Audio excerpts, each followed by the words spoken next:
Meurtrières, dealeuses, voleuses. Ces femmes sont les plus dangereuses du Maryland.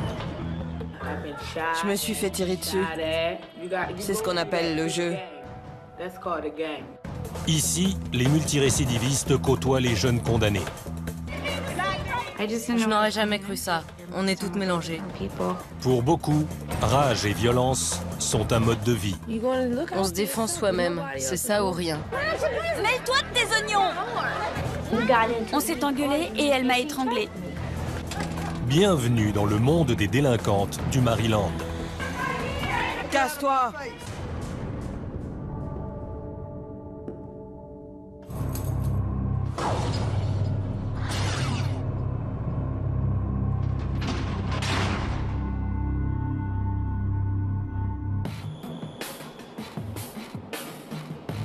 Jessup, non loin de Baltimore. Ici se dresse la seule prison pour femmes du Maryland. Meurtrières, kidnappeuses, droguées. Toutes les délinquantes atterrissent ici, au MCIW. Dites à ma mère que je l'aime. Dites-leur comment c'est à Washington. Les arrivées s'enchaînent. Chaque année, près de 1300 condamnés défilent dans le bureau d'admission de l'établissement. Elles sont fouillées et interrogées avant de se voir assigner une cellule.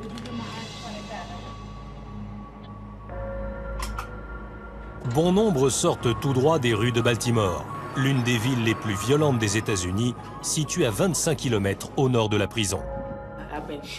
Je me suis fait tirer dessus. C'est de la folie. C'est ce qu'on appelle le jeu. Ces nouvelles recrues vont cohabiter avec tout type de détenus.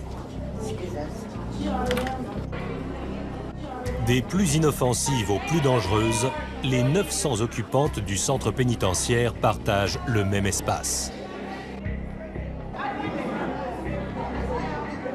C'est des enfoirés. C'est pas pareil. Certaines ont plus de mal que d'autres à s'adapter, comme Paris Pratt. J'ai dû faire virer des co-détenus. Parce qu'en ce moment, je ne supporte pas tous ces trucs débiles que les gens apportent dans votre cellule. J'ai pas décoré la mienne, parce que je veux pas m'y sentir comme chez moi. Un an après son arrivée, Paris ne s'est toujours pas intégrée. Il y a des jours, je me réveille du bon pied, et d'autres jours, j'ai des envies de meurtre. Âgée de 25 ans seulement, la jeune femme a été condamnée à perpétuité. Abandonnée à l'adolescence, elle a vendu du crack pour survivre. Aujourd'hui, elle est incarcérée pour avoir abattu de sang-froid un jeune garçon de 16 ans. J'ai été condamnée pour meurtre avec préméditation. J'ai pris perpète, sans possibilité de liberté sur parole. On m'a décrite comme un monstre. Dans le comté de Montgomery, banlieue de Washington, Paris est la première femme condamnée à la prison à vie sans possibilité de libération conditionnelle. J'ai tiré 2 fois. Il est tombé en arrière. Il a essayé de se relever, mais il n'a pas pu. Selon la police, elle pensait que le garçon était un mouchard. Paris, elle, parle de légitime défense. Ça a dégénéré. Il a sorti un peu la main de sa poche et j'ai vu qu'il avait un couteau. Mon premier réflexe a été de me défendre. Derrière les barreaux, Paris s'efforce de se contenir. À la moindre infraction, elle sera placée en cellule d'isolement.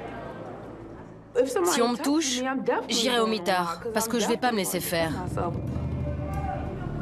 L'isolement est réservé aux prisonnières les plus violentes. Elles sont confinées dans leur cellule 23 heures sur 24, un traitement vécu comme un enfer. J'y suis jamais allée, Dieu merci. Parce que je me tiens à carreau. Les surveillants, comme le capitaine Anna, ont pour rôle de contrôler les détenus. En 20 ans de carrière, cette mère de 3 enfants a croisé toutes sortes de criminels, hommes et femmes. Elle sait que ces prisonnières vivent sur le fil du rasoir. On travaille avec des gens qui ont commis des crimes et qui peuvent récidiver. C'est là le danger. Ces gens sont instables. Ils ont des problèmes psychologiques, des problèmes affectifs. Et certains ne vous aiment pas. Avant le comptage journalier, la surveillante parcourt l'enceinte de la prison afin de s'assurer que les détenus sont bien à l'intérieur. Sachant à quel point ces femmes peuvent être imprévisibles, elle s'approche prudemment d'une prisonnière criant à la fenêtre de sa cellule. Personne veut m'aider? Aidez-moi! J'ai besoin qu'on m'aide. J'arrête pas de taper à la porte et aux fenêtres pour qu'on m'aide, et personne ne vient. J'ai besoin d'aide. Où est le problème? La détenue pourrait bien chercher à la blesser à travers les barreaux. La surveillante va s'efforcer de la tranquilliser. Pour les maîtriser, il faut rester calme. Elles finissent par s'arrêter. Si on se met à crier, ça part en vrille. Et on perd le contrôle de la situation. Mais le recours à la force s'impose parfois. Les contacts physiques étant fréquents entre prisonnières et personnel, 90% des surveillants sont des femmes. Tout comme leurs collègues masculins, elles observent une règle de base. On peut se faire agresser à tout moment. Ça m'est déjà arrivé. La menace est permanente. Il ne faut pas oublier qu'on est dans une prison. Les fautrices de troubles ne peuvent être transférées ailleurs. Il n'existe aucun autre établissement. C'est la seule prison pour femmes du Maryland. Elles sont toutes là. Or, cohabiter n'est pas toujours facile. Il y a des bagarres pour des problèmes de copinage, parce qu'on a une ennemie. Ça peut être une histoire de gang, ou bien encore un prétexte pour impliquer les surveillants. Certaines filles déclenchent des bagarres pour agresser le personnel. Le bâtiment 192 est l'une des 4 principales unités de la prison. Il comporte 4 blocs. L'un d'eux, le bloc D, accueille les détenus présentant de graves problèmes comportementaux.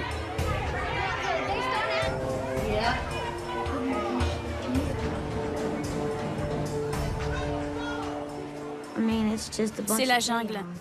Il y en a qui tapent, qui shootent dans la porte, qui insultent la police ou les filles qui passent devant leur porte.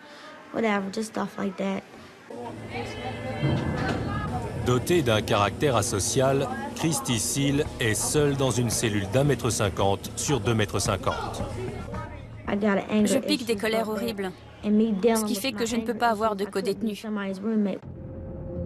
Christy a écopé de 5 ans de prison pour avoir tenté de vendre du crack. C'est son 3e séjour derrière les barreaux. Chaque fois, sa toxicomanie l'a fait replonger. J'arrive pas à m'arrêter. J'imagine que c'est une question de volonté. Mais la jeune femme est bien déterminée à ce que ce séjour soit le dernier. Elle espère décrocher son baccalauréat et obtenir sa libération conditionnelle. Car pour la première fois, une famille l'attend au dehors. Ma mère s'est jamais occupée de moi. Aujourd'hui, j'ai 33 ans. Elle en a 51 et elle a décidé d'être une mère pour moi, d'arrêter la drogue et de nous aider, ma sœur et moi. Christy espère bénéficier d'une remise de peine de 3 ans pour bonne conduite. Mais pour cela, elle ne doit pas s'emporter comme les autres détenus. Si je ne supporte pas les gens en prison, comment je vais faire dehors? Elle chercherait bien de l'aide auprès de sa petite amie. Mais le règlement l'interdit. C'est mon âme sœur. Bien qu'on soit différentes, on se ressemble beaucoup. On s'entend super bien. Afin de prévenir les conflits, les relations entre détenus ne sont pas autorisées. Et Christy entend bien éviter les ennuis. De l'autre côté de la prison, Jill Newland découvre l'univers carcéral. Son histoire est différente de celle des autres et ce milieu l'effraie. Je ne savais pas à quoi m'attendre. Ça fait peur, on est avec des longues peines, avec toutes sortes de gens. Âgée de 34 ans, elle a grandi dans une banlieue de classe moyenne de Baltimore. Étudiante, elle mène une vie confortable. C'est alors qu'elle devient accro aux analgésiques. Ça a été l'escalade.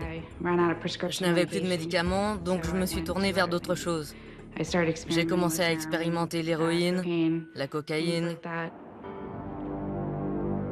Bientôt, Jill disparaît pendant des jours entiers à Baltimore. Les mecs dealaient devant la maison. Ça rentrait, ça sortait. À l'intérieur, il y avait 70 personnes à la fois. C'est dingue où ça vous mène. Pour se procurer sa dose, elle finit par commettre un délit. Jugée coupable de vol qualifié, elle est condamnée à 8 ans de prison avec sursis et placée en liberté surveillée. Ayant récidivé, elle est aujourd'hui derrière les barreaux. Si la réclusion est difficile pour les nouvelles venues, elle l'est encore plus pour Jill. Enceinte de 3 mois à son arrivée en prison, elle a appris qu'elle attendait des jumeaux. C'est ici que j'ai appris la nouvelle. Ça a été un moment de joie, puis de tristesse. La fille va s'appeler Savannah Hope et le garçon Jacob. Jill est déjà mère d'une petite fille de 3 ans et d'un fils d'1 an, vivant tous deux avec son mari. Je ne parle pas beaucoup de mes 2 enfants. J'évite d'en parler parce que ça fait mal. Un jour j'étais là, le jour d'après je n'y étais plus. Je n'étais pas vraiment une bonne mère. Une bonne mère ne se drogue pas.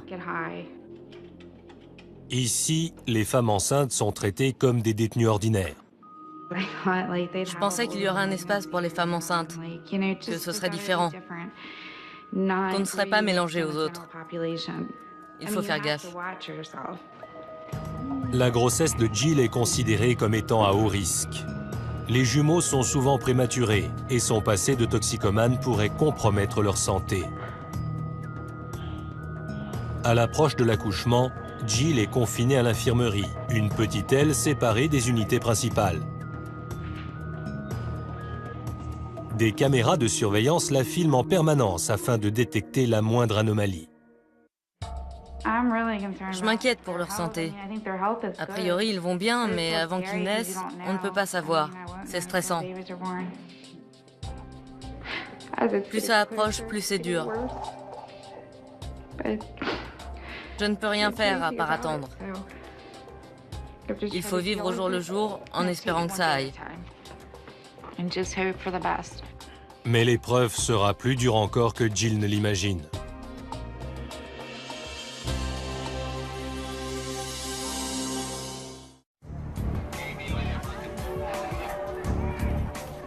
Des centaines de femmes sont incarcérées dans cette prison du Maryland.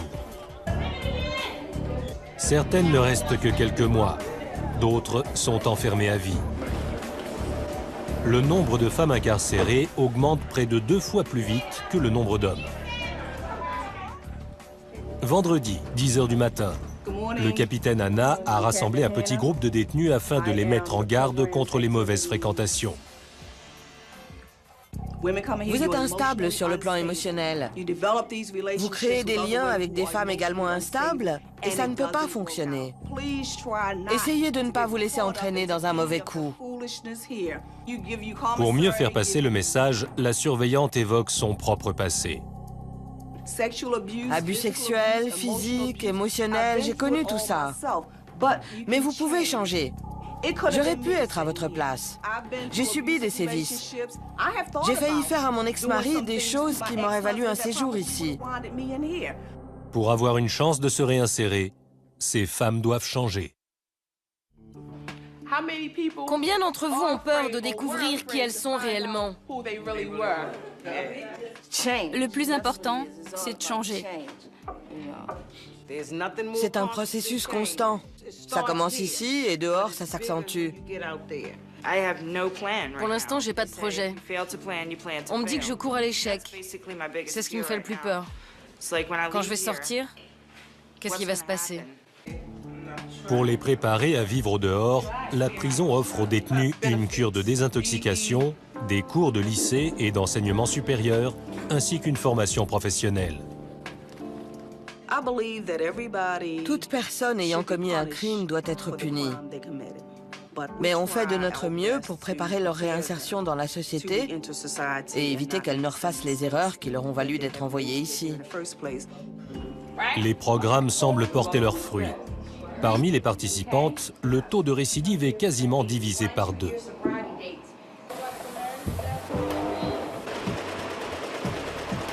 L'atelier de confection offre l'une des meilleures formations. Les compétences acquises sont directement exploitables et le salaire journalier peut atteindre 3,50 $. Derrière les barreaux, il s'agit d'une belle somme et travailler ici est considéré comme un privilège. Paris Pratt est l'une des 85 femmes employées à l'atelier. Elle confectionne des uniformes et des drapeaux pour l'État. Ce travail la tient occupée et l'empêche de penser à l'enfermement, du moins dans une certaine mesure.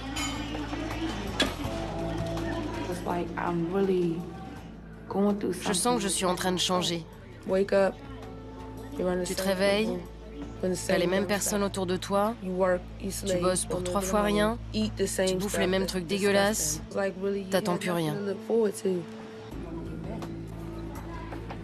Etta Myers aide Paris à surmonter l'épreuve. Les 2 femmes travaillent ensemble à l'atelier. Également condamnée à perpétuité, Etta est pour Paris un modèle. Etta est là depuis 32 ans. Je me disais, elle doit être folle pour ne pas avoir craqué au bout de 32 ans. Mais j'imagine qu'avec le temps, je vais apprendre à voir les choses différemment. Et peut-être qu'un jour, je serai comme elle. Etta a été jugée coupable de meurtre lors d'une tentative de cambriolage.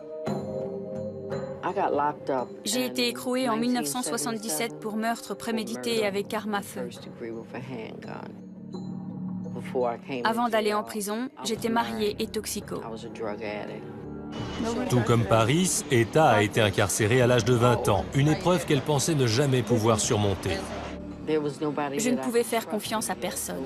Je préférais rester seule plutôt que d'être avec des gens dont je ne savais rien. Je n'avais pas fait d'études. J'étais très fragile, très vide à l'intérieur. J'avais peur, très très peur.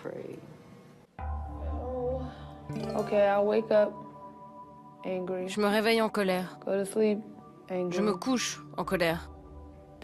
Déprimée, triste, pleine d'espoir, puis à nouveau en colère. On t'a tiré d'un environnement normal.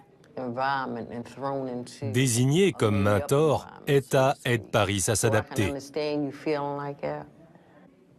On m'a toujours dit d'accepter la vie telle qu'elle est. Mais là, franchement, je peux pas. J'ai rencontré Paris il y a environ 1 an. Elle venait d'être condamnée à perpète. Il voulait qu'elle sache qu'il y a des gens qui sont là depuis longtemps et qui s'en tirent bien. Elle m'a demandé, tu es là depuis combien de temps? Oh, t'as l'air tellement bien. Bien, je ne sais pas ce que ça veut dire, mais merci. Etta a conscience que Paris est à cran. Je ne pense pas qu'elle ait réalisé. Ce n'est pas encore bien réel à ses yeux. Quand on purge une peine de longue durée, souvent il faut 2-3 ans avant de réaliser et d'être capable d'accepter. Pour ceux qui n'acceptent pas, c'est dur. C'est très dur de vivre en prison. Ils se laissent envahir par la folie, par les idées négatives, et ça les mène en psychiatrie ou au mitard. Etta espère que Paris saura gérer sa vie derrière les barreaux sans succomber à la folie ni à la violence. Elle surveille étroitement la jeune fille, en particulier dans l'atelier de confection où elle manipule des outils pointus pour éviter qu'elle ne se blesse ou n'agresse une camarade.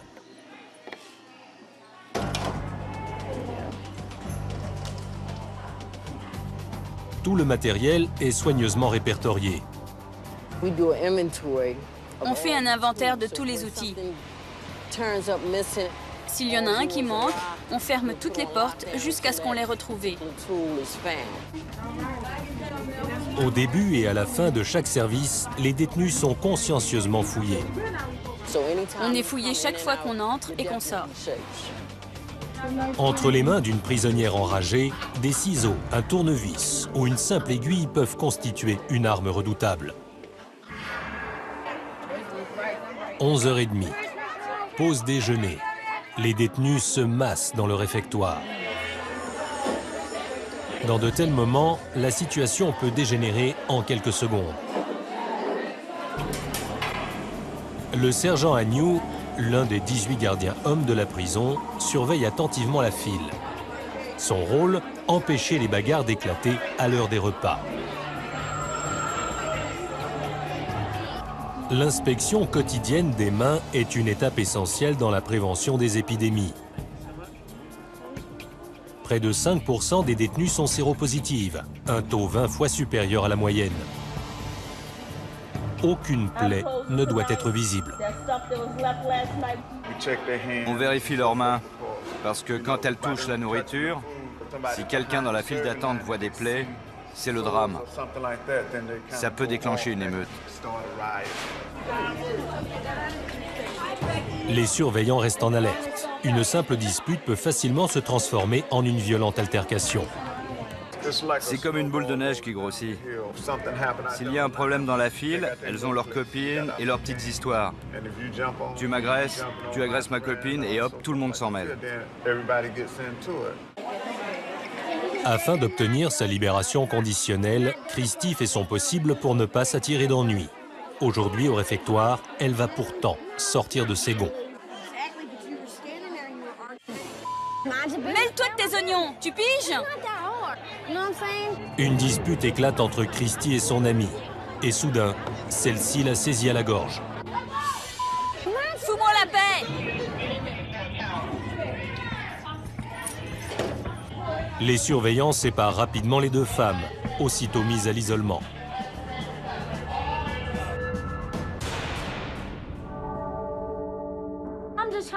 C'est pas la peine de m'enfermer, j'ai rien fait, j'ai touché personne. Pourquoi vous me menotez? On m'explique rien. Malgré ses efforts pour bien se comporter, Christy se retrouve à l'isolement. Elle craint que ses chances d'être libérée et de retrouver sa famille ne soient compromises.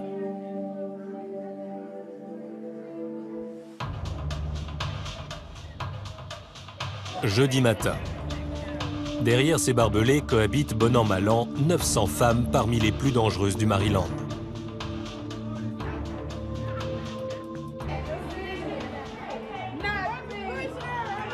Cette population comporte en moyenne 20 femmes enceintes. Parmi elles, Jill Newland, dont l'accouchement est prévu dans une vingtaine de jours.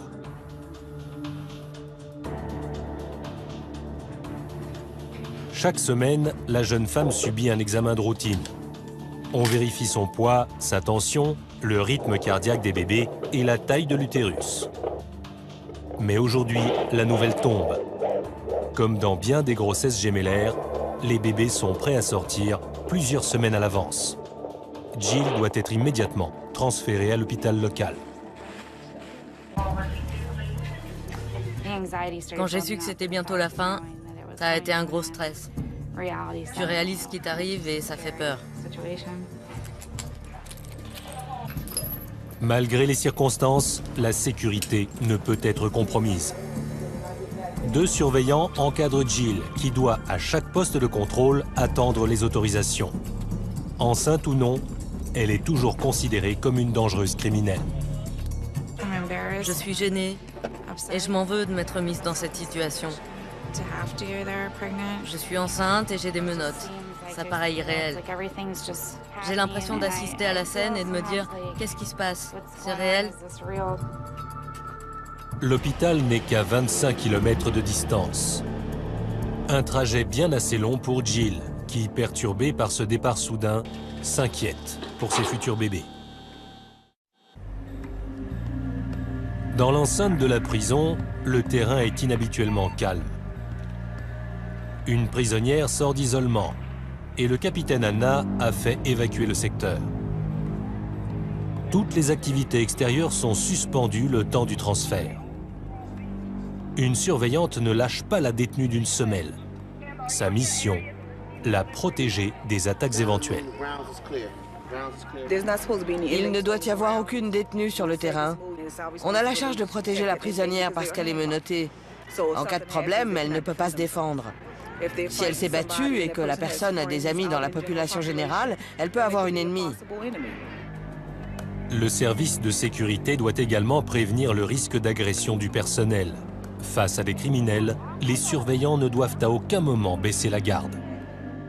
Le capitaine Anna l'a appris à ses dépens. En début de carrière, elle a été agressée par un détenu. Il lui a fallu des mois pour s'en remettre. J'étais en poste depuis 4 mois. J'ai été agressée dans une prison de sécurité maximale. Le détenu est arrivé en courant, il m'a sauté dessus et il m'a poignardé à l'épaule, au dos et au côté de la figure.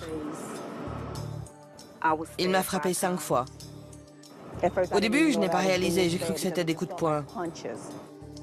J'ai repris le travail parce que je savais en acceptant ce poste qu'on risque sa vie en prison. Le capitaine Anna est bien consciente des dangers liés à sa profession, en particulier lorsqu'elle s'occupe de détenus placés à l'isolement.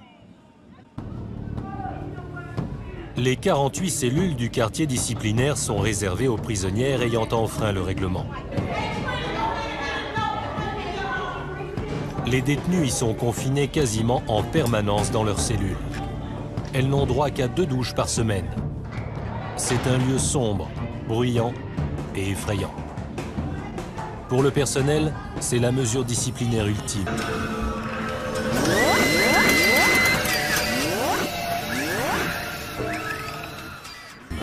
Pour les détenus, la punition suprême, un cauchemar qui continue à les hanter longtemps après en être sortis. Avant, j'étais terrible. J'ai changé pour ne pas retourner là-bas parce que tu gagnes rien. C'est horrible. Tu sors jamais de ta cellule. T'as rien d'autre à faire que de regarder le mur et de cogiter. Qui voudrait d'une vie pareille? En tout cas, pas moi. Je vais à l'école, je fais tout ce que je peux pour sortir d'ici. Je vais pas allonger mon temps en allant au trou. Christy Seal vient tout juste de sortir d'isolement après la bagarre déclenchée à la cafétéria. Cette fille, c'est une menteuse. J'ai découvert plein de trucs sur elle. Elle est sournoise, elle est hypocrite. Elle est allée raconter que j'avais besoin d'elle. J'ai pas besoin de toi, ma cocotte, t'es dingue. On a parlé de ça à la cafette, on s'est engueulé et elle m'a étranglée. Christy n'avait pas été mise à l'isolement depuis des mois. Cette fois, heureusement, elle a été disculpée. Considérée comme l'instigatrice des faits, sa petite amie reste quant à elle au mitard. Elle arrête pas de me frapper. J'ai une griffure au cou là. C'est elle qui me l'a faite. Donc moi, je rends les coups. Je vais quand même pas me laisser frapper sans rien faire.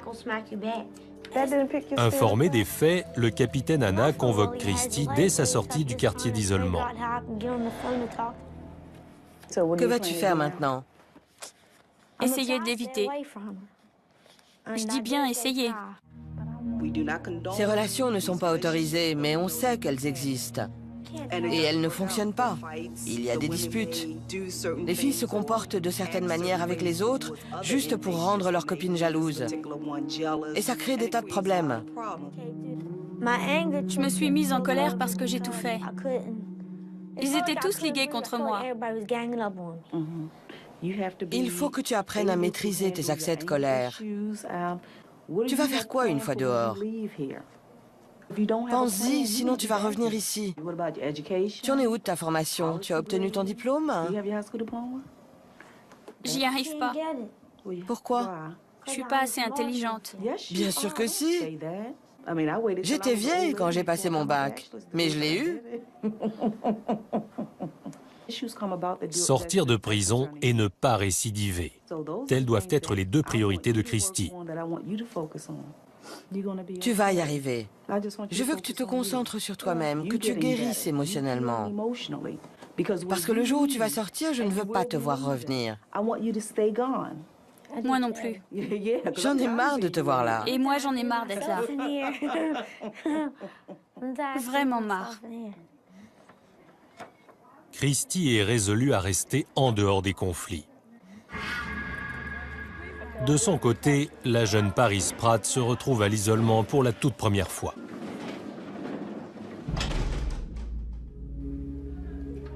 Elle est accusée d'avoir craché sur l'une de ses camarades, une grave infraction au règlement. Le major Carrington est en poste à la prison depuis 21 ans. C'est elle qui est chargée de diriger l'enquête. Cracher sur quelqu'un est considéré comme une agression. Il y a projection d'un liquide corporel sur autrui. Cracher, uriner, déféquer, tout ça, ce sont des agressions. Il ne s'agissait au départ que d'un simple chahut entre camarades, mais le jeu a dégénéré. Les deux détenus resteront à l'isolement tant que la vérité ne sera pas établie. Paris estime avoir été injustement accusé. Ils ne prennent même pas la peine de chercher la vérité. Et moi, malheureusement, je suis obligée de rester assise ici et de supporter tout ça. Je me sens trop mal ici. Paris découvre le mitard pour la première fois. Un environnement qui rend parfois les détenus plus instables et plus violentes. Il va falloir que ça bouge. Parce que je ne peux pas vivre comme ça. Je passe des journées épouvantables. J'avais encore jamais vu ça. Je ne supporte pas cet endroit. Paris risque de devoir passer des semaines entières à l'isolement. Une épreuve qui risque d'être difficile à surmonter pour la jeune condamnée.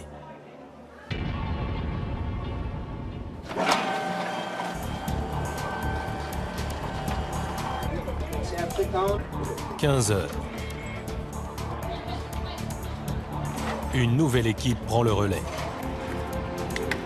Pour leur propre sécurité, les surveillants procèdent à une fouille minutieuse des différentes unités. Tous les jours, à chaque changement de service, les surveillants qui arrivent doivent fouiller les parties communes. Le personnel fouille régulièrement les cellules. Mais les détenus cachent également des produits de contrebande tels que rasoirs et drogues dans les parties communes. Quand elles veulent en faire passer, c'est là qu'elles les cachent. N'importe qui peut venir les prendre. Si on trouve quelque chose dans la partie commune, on ne peut pas dire « ça appartient à telle personne ».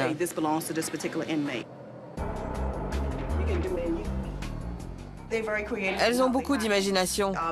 Elles cachent des trucs à l'intérieur des poubelles. Comme c'est sale, elles savent que personne n'a envie de mettre les mains dedans. Elles planquent aussi des choses derrière les prospectus. Il faut regarder dessous pour voir s'il n'y a pas de rasoir ou de tabac. On trouve de la marijuana, de l'héroïne, des pilules. Et souvent, elles volent les médicaments des autres, les psychotropes, pour se défoncer. La laverie abrite également tout un trafic de produits illicites. On regarde derrière les machines à laver et les sèche-linges pour vérifier qu'il n'y a rien. Et on vérifie aussi à l'intérieur. Quelqu'un a laissé ses vêtements. Je les secoue pour vérifier qu'il n'y a rien.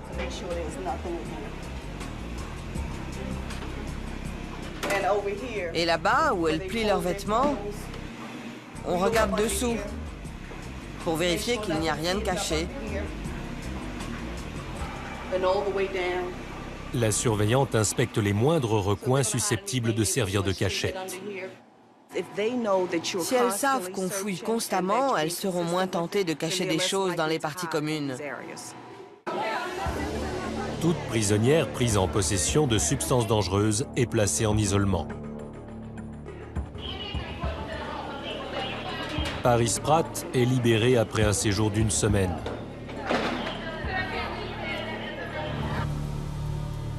Mais elle n'est pas encore tirée d'affaire.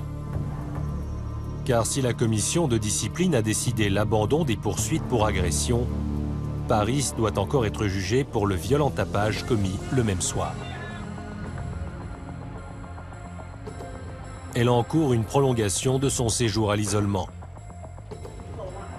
L'accusation semble bénigne, mais en prison, la situation peut rapidement s'envenimer. Le surveillant Bartlow supervise les procédures disciplinaires. Ça commence par un simple jeu, puis quelqu'un s'offusque parce qu'on l'a bousculé un peu trop fort, aucune remarque ne lui plaît pas, et les coups de poing partent. L'établissement autorise parfois une autre détenue à représenter l'accusé. Son rôle est d'argumenter en faveur de sa camarade et de veiller à l'équité du traitement. Lors de ces audiences, les prisonnières sont étroitement menottées. Il y a eu des cas dans le passé où des détenus qui n'étaient pas entravés ont blessé le représentant de la commission ou l'agent de sécurité. Elles étaient contrariées par les décisions les concernant. Le surveillant lit le compte-rendu d'incident. À 18h40, alors que les détenus rentraient du réfectoire, j'ai vu les détenus Paris Pratt, matricule 92 35 05, et Crystal se tirer par la chemise et se poursuivre. Je leur ai ordonné d'arrêter de chahuter et de rentrer. Il ne s'agit pas d'un acte violent. La camarade de Paris affirme que celle-ci n'a pas joué de véritable rôle dans l'incident. Mademoiselle Pratt n'a rien fait de mal. Elle rentrait du réfectoire. Elle se dirigeait vers le bâtiment et elle ne s'est pas comportée de manière imprudente. Mais ce n'est pas la première fois que Paris est rappelée à l'ordre. Elle a déjà commis 3 infractions similaires et compte tenu de son dossier, le surveillant n'est pas convaincu. Après avoir pesé les arguments présentés par votre représentante et les preuves de l'accusation, je vous déclare coupable de violation de l'article 501. Vous avez visiblement du mal à accepter les règles et à vous adapter. Quand on ne coopère pas, on en paie les conséquences. Si dans les 3 prochains mois, vous commettez une nouvelle infraction, la commission de discipline sera contrainte de vous placer en cellule disciplinaire. Compris ? Paris s'en tire pour cette fois, mais elle est sur la corde raide. À la moindre infraction, elle sera aussitôt placée à l'isolement. Je dois m'estimer contente. J'ai rien à dire.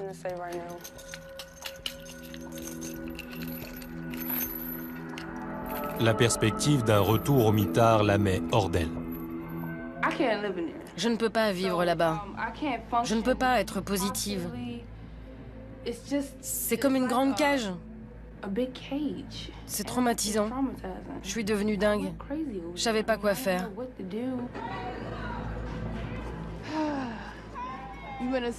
T'es dans une cage comme un animal. Ça gueule, ça crie. C'est un truc de fou. De retour à l'atelier, Paris tente de se replonger dans la routine et de s'absorber dans son travail. Mais elle ne peut oublier sa colère. Je suis frustrée. J'en ai marre de cette prison. Marre de cet endroit où il y a plein de pourris. Je vais sûrement avoir des problèmes pour avoir dit ça. Mais je m'en fiche. La jeune femme sait que cet accès de colère risque de lui coûter cher, mais elle a beaucoup de mal à contrôler sa frustration. À l'hôpital local, les jumeaux de Jill Newland, Savannah Hope et Jacob Michael, viennent tout juste de naître. La fille fait 2,830 kg. 6 pounds, 3.8 ounces. And the boy et le garçon 2,380 kg. Tous deux sont en bonne santé. Quand je suis arrivée, j'étais inquiète. Je me demandais comment ça allait se passer à cause des risques. Mais tout s'est bien passé. J'étais très contente. Pourtant, même ici, Jill ne peut oublier son statut de prisonnière. Les seules personnes réunies à son chevet sont les surveillantes de la prison. Les surveillantes restent avec moi dans la chambre. Vous ne pouvez pas appeler votre famille et dire à tout le monde de venir parce que c'est contraire à la sécurité. Je m'en veux énormément. Je me dis, regarde ce que tu as fait. Comment on peut être aussi bête pour en être arrivé là? Je devrais être avec ma famille, mon mari, sa famille. Ça devrait être une joie pour tout le monde. Au lieu de ça, j'accouche en prison. Les pauvres jumeaux. À Jessup, 80% des détenus sont mères. Lorsqu'elles sont écrouées, leurs enfants sont confiés à la garde de la famille ou placés en foyer d'accueil. En l'occurrence, c'est le mari de Jill qui s'occupera des bébés. Il passera à l'hôpital dans l'après-midi. Je ne sais pas si on peut se préparer à ce genre de choses. Mais de toute façon, je n'ai pas le choix. J'aimerais pouvoir arrêter le temps.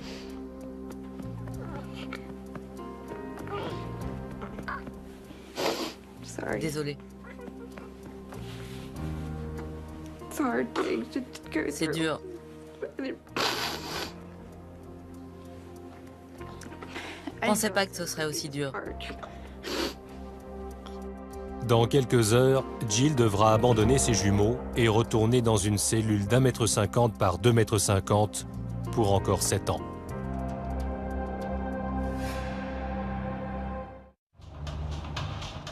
Vendredi après-midi. Christy Seal a encore fait des siennes. Cette fois, le problème ne vient pas de son ami, mais de la thérapeute de l'établissement. Lors de sa séance hebdomadaire, Christy, en criant à tue-tête, l'a accusé de la laisser tomber et de lui mentir. Je n'accepterai pas qu'on me parle comme à une débile. J'ai un problème de colère, elle le sait. Et pourtant, elle m'a cherché jusqu'à ce que j'explose dans son bureau. Ils savent que je ne supporte pas leurs conneries. Christy a conscience d'avoir peut-être compromis ses chances d'être libérée et de retrouver sa famille. Je m'en tirais super bien. Je veux pas gâcher toutes mes chances et avoir l'impression d'être une perdante. Et j'essaie de m'améliorer. Il est temps que je passe à autre chose. Tu viens ce soir? Avant, je m'en fichais. Maintenant, c'est différent. J'ai une famille qui m'attend. J'avais jamais eu ça avant. Je veux pas tout gâcher. Je veux rentrer et être avec eux. Les détenus ont souvent besoin de conseils pour prendre un nouveau départ. Il leur faut souvent 2 ou 3 fois avant de réaliser que ce n'est pas une blague, qu'il faut qu'elles remettent de l'ordre dans leur vie. On fait ce qu'on peut pour les aider. Jill Newland est de retour dans sa cellule. Les jumeaux sont partis dans les bras de leur père. On s'appelle sans arrêt. 100 fois dans la journée, j'ai envie de parler au bébé. Et ils ne peuvent pas répondre. Ils me manquent beaucoup. Mais en même temps, je suis partagée. J'ai vraiment envie d'être avec mes enfants, mais en même temps, je me dis, est-ce que là, je pourrais m'en occuper? Non. On ne peut pas s'en occuper en étant shooté. Jill est prête à reprendre le programme de désintoxication intensif de la prison. Elle est bien déterminée à ne pas replonger. Pour moi, c'est un nouveau départ. Si j'arrive à rester positive et à ne pas perdre de vue mon objectif, ça devrait marcher. Je veux être clean. Je veux faire ce qu'il faut. Afin de motiver les détenus comme Jill, la prison offre aux nouvelles mères un programme unique. Une fois par semaine, à l'occasion d'une visite spéciale, elles sont autorisées à jouer librement avec leur bébé. Pendant 2 heures, elles peuvent être mamans. Si Jill reste sur la bonne voie, elle verra les jumeaux et ces visites lui rappelleront la nécessité de changer. La jeune mère finira par rentrer chez elle, contrairement à Paris Pratt, qui doit passer ici le reste de sa vie. Ces jours-ci, Paris s'est tenue tranquille, mais elle n'a purgé qu'une seule année de sa peine. Je sais pas si je vais m'habituer à vivre ici. Un jour, j'ai l'impression que je vais m'y faire. Le jour d'après, je me dis que je ferais mieux de me suicider. Parce qu'ici, on vit pas, on survit. Je pense pas que j'y arrive. Non.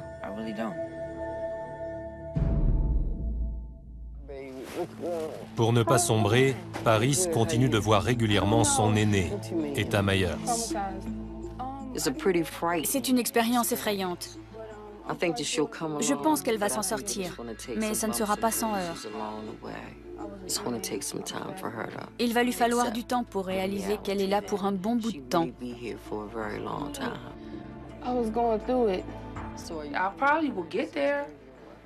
Je vais m'y faire si je dois rester là pendant des années.